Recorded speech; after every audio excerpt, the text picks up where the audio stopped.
JD Cap 26 here for Just Do the Repair and Tips. And remember that bolt we had right here that we put anaerobic sealant 545 Loctite on? You see, now it's all dry. Let's see if we can actually move that bolt. Take a pair of pliers here, offsets.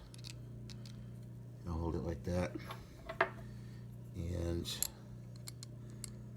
put that on there.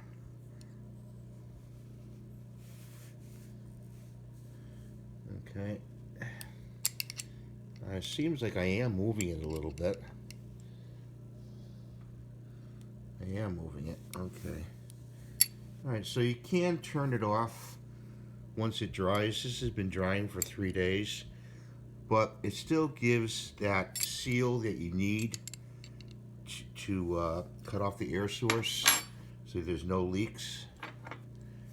Let's try this end. Okay.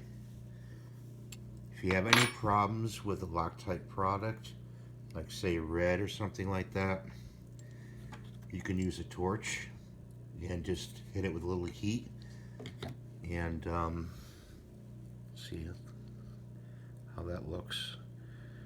And we put a pretty good amount on there. So I wanted to show you that and show you that it does come off the bolt.